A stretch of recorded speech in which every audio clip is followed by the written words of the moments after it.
Welcome to Read Between the Lines, a book podcast. I am your host, Molly Southgate, and today I'm interviewing Maria DeVivo. Hi there, how are you doing today?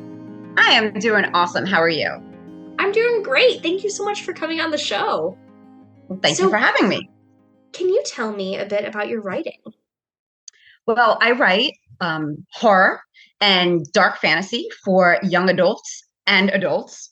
So I kind of throw in a whole big mix there. I dabble in many different realms of those genres. Like I have a series about zombies, I have a series about witches, I have a series about angels and demons, and elves at the North Pole. So I'm kind of like all over the place, very, very scattered. That is so cool. Okay, wait, so I heard a lot of series in there. Were you always Yes. interested in writing book series? Or do you plan it out every time that way, or do you sometimes go in for single books? No, I'm a serious person all the way.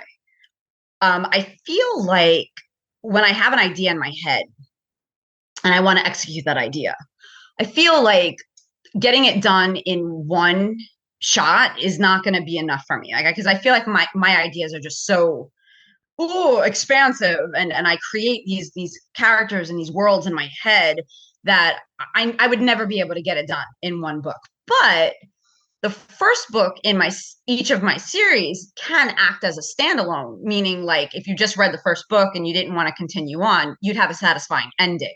Does that make sense? Absolutely, So, yeah. but yeah, I always have like a larger scope in my head. That is so cool. Does that do you find that in books that you read a lot also, or is it something that you've just kind of landed on for your own writing? That's something I kind of rolled with and landed on for myself, I guess. Yeah. That's awesome. All right, I would love to talk a little bit more about your horror. I myself am very much a horror person. Yeah. How did you find yourself in that genre? Oh man. So this is a really bizarre story, but when I was a little kid, my mom took me to the movies to see a horror movie called Creep Show, Mhm. and I was three.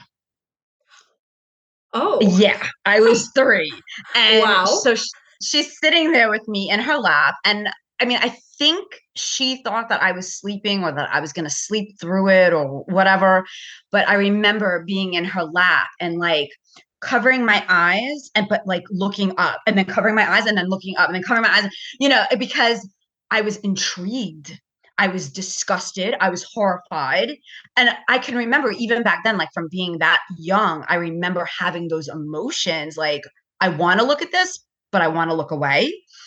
And that just kind of like jump started and then I've just been drawn to the dark.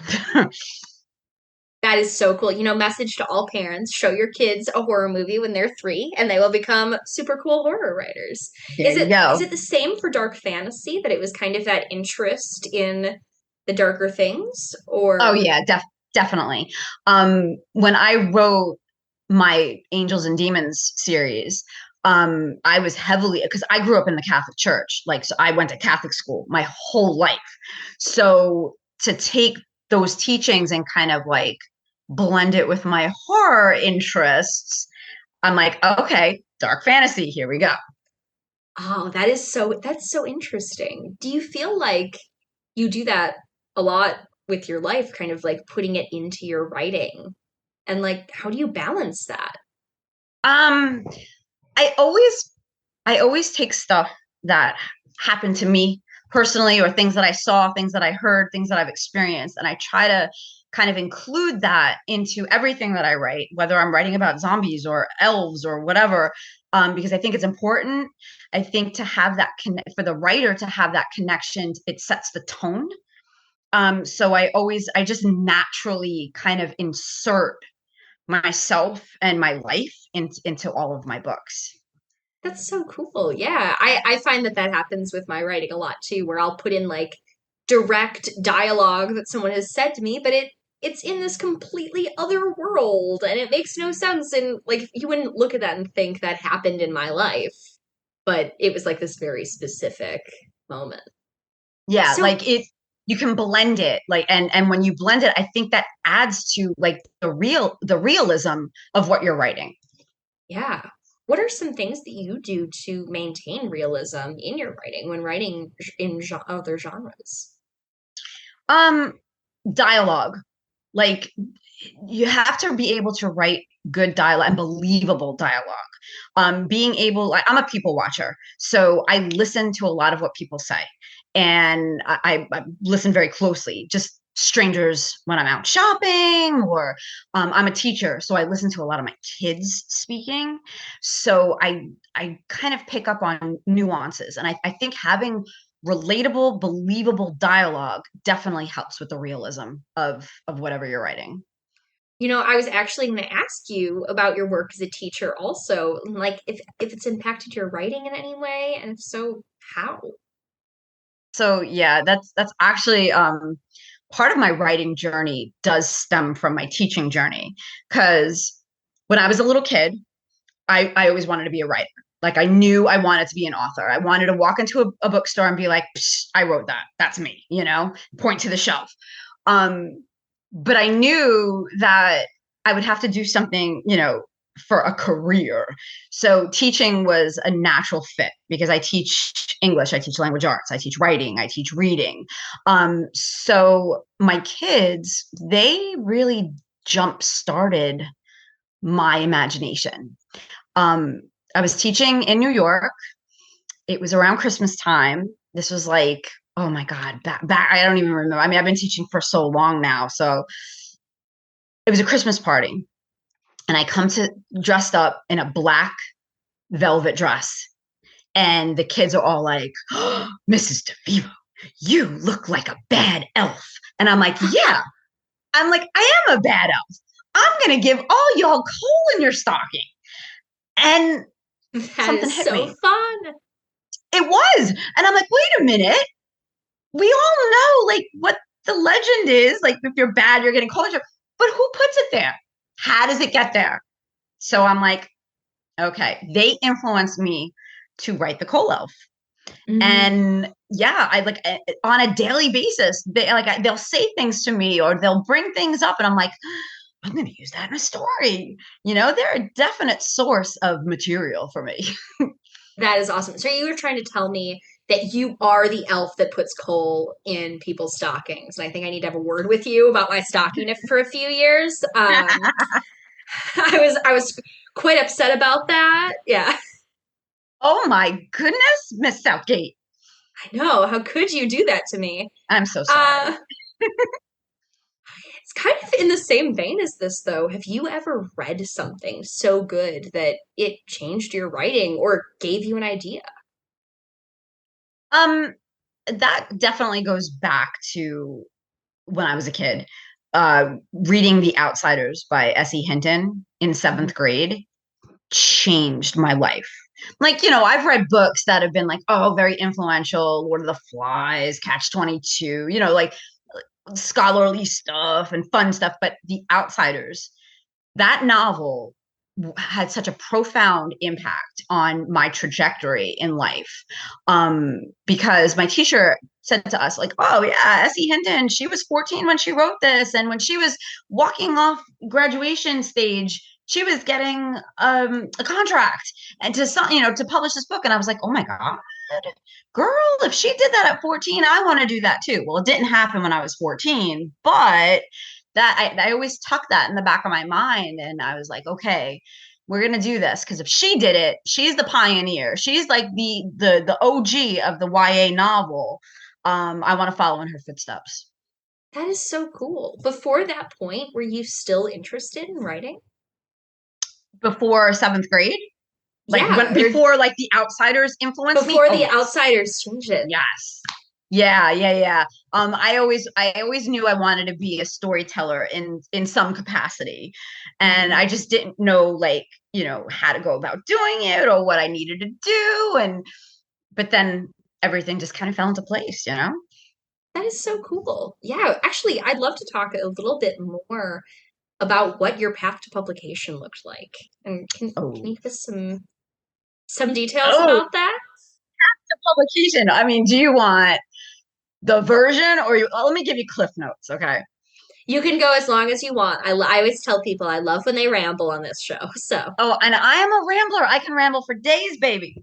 So path of publication was definitely like a rocky one for me. I wrote this novel in 2010, The Coal Elf, right? Um, I was querying agents. I was querying publishing houses, little publishing houses, big publishing houses, mid-size, right? Everybody rejected it. I was getting the letters back saying, "Oh, this is really interesting, but this is really dark, but this is we like they were telling me that they didn't know how they would be able to market it because it is different. It's not like your, ordinary type of fantasy book." So anyway, it gets rejected over 100 times. And I was at the point where I had two decisions, right, in front of me, two paths in front of me. I was like, all right, I can either stop or I can continue this and just maybe set this aside and write something else. So I did. So the next summer, 2011, I wrote my zombie book, The Altered. And zombies were hot at the time. It was like oh yeah. Walking Dead, everybody was zombie, zombie, zombie, right? I was like, all right, this is cool. This is gonna get me, right? So I was sending it out to agents, publishers. An agency picked it up, and they were like, "Yeah, we want to, take you on, blah blah blah, sign you on as a client." And I'm like, "Great." The following week that I was signing a contract with an agency, I get an email from a publishing company saying, "Hey, your Cole Elf manuscript ended up in our spam folder. So we kind of want it. Is it still available?" And it was kind of cool. I was like, "Whoa, I'm signing two contracts at the same time." That's amazing. And doesn't Um, it always work like that too, where everything kind of falls together like yes. that same week? Yes. So it was such an exciting time. I was like, yes, yes, yes, this is great. This is great. But when you sign with an agent, it doesn't mean that you're going to get published. So The Altered for 3 years sat on a shelf and went nowhere because my agency didn't know where to place me. So it was touch and go. It was crazy. But I continued throughout the whole thing. I continued to write. And then I found a smaller publishing house to pick up The Altered, and I had written 3 books in the Altered series. And then the series of events, and I ended up with Four Horsemen Publishing, which has been the best time of my life. So yeah, it's been That's a long, crazy incredible. journey since 2010. Wow. Well, thank you so much for sharing all of that. It's so important, especially for people that are just starting out, young writers, anyone to hear all of these different stories because it can be so discouraging in that Yes, initial period that you were talking about when you're yes, getting all of those rejections. sucked. Yeah. Can you tell me a little bit about your world building process? Well, my world building process for has been different for each of my books because obviously they're all in different like areas, right? I have to say I have to do a lot of research because the series that I'm working on now, each book is based on actual events that happen in history. So I got to have all my ducks in a row. So in order to build that world, I'm building it based on, true events, things that have been inspired by actual things that happen in the course of time. And I have to be very careful with dialects and the way people speak and just being with the specifics of things that happen because I don't want to misrepresent anything, right? Of course. Yeah. So research. But even when I was writing in the world of elves at the North Pole, like I was doing tons of research on, the Germanic folk tales and Christmas lore and all of that stuff. So heavy, heavy research based.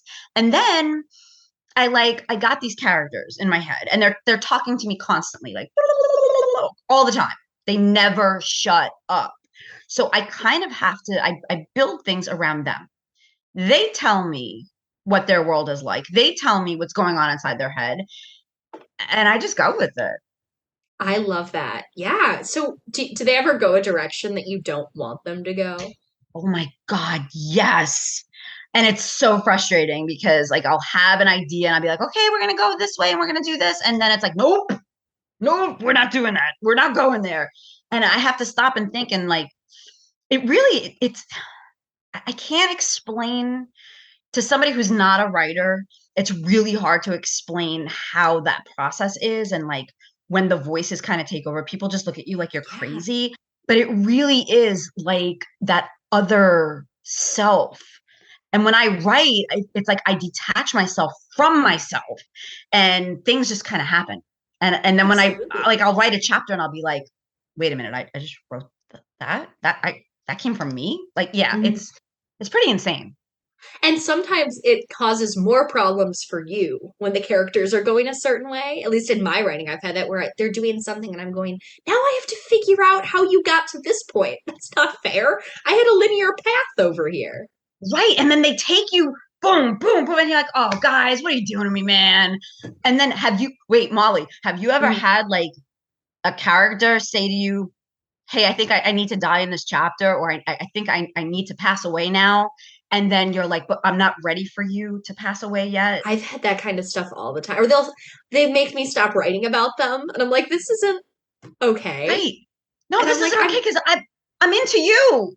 and it's like, no, I still need you though. You're a part of the. Or I just had one recently where a character completely changed like everything about the. I was writing it and I'm like, oh, this doesn't work. They're a completely different person and they're in love with this one. And they have been the Oh my whole God. time. And I'm like, what? Oh my God. No one told me.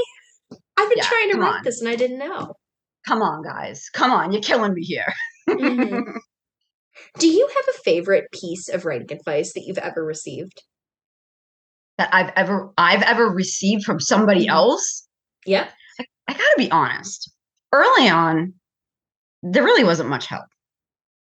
So I kind of had to figure out things for myself. Hmm. Like I was young, I was new, I was green, you know. Um, so advice from others wasn't readily available, which is very sad. And it makes me want to cry thinking about that, but it is what it is. Well, then to reframe it, do you have a favorite piece of advice that you give out to people? Absolutely. Because from my own experience, you got to have a thick skin. For me, facing over 100 rejections on my first manuscript was soul crushing. So, but I was able to turn it around. I was able to kind of persevere through that. So I always tell everybody, like people who are getting into the writing business, you have to have a tough skin, thick armor. Be ready. Like just realize you are not going to be everybody's cup of tea, and that's okay because you might be somebody's shot of whiskey somewhere along the line. Hmm. you know. Oh, that's a So that's a really good one. I didn't come up with that. I lifted it from Facebook, but you know what I mean. Um, but yeah, you Well, got you see, gotta have. I would have believed you. I would have believed you. I took that as one that you wholly original. But that's a Oh really great wow, advice. So, do you have any favorite book that you've ever written? I've written. Oh, I can't say because then they're gonna get mad at me. No, but I They won't. actually They do. won't listen. I promise. Okay, muffled ears, guys, muffled ears. Witch of the Black Circle. That has definitely been the most fun for me to write. I really dug deep with stuff that happened in my childhood and growing up in the 80s and bringing that whole like 1980s satanic panic vibe. Like that, that's been my favorite one to write for sure. That is so cool. Yeah, actually, that's one of your more horror ones, correct? Yeah. That's I have kind of a question off of that. What are some things that you did while writing that book to make it scarier, to make your horror more horrifying? Making my horror more horrifying. Just that it all goes back to the realism. There are things in that book. There are things in that book that I experienced firsthand. There are things in that book that were told to me that happened to others firsthand. So to take and channel all of that, I think that definitely upped.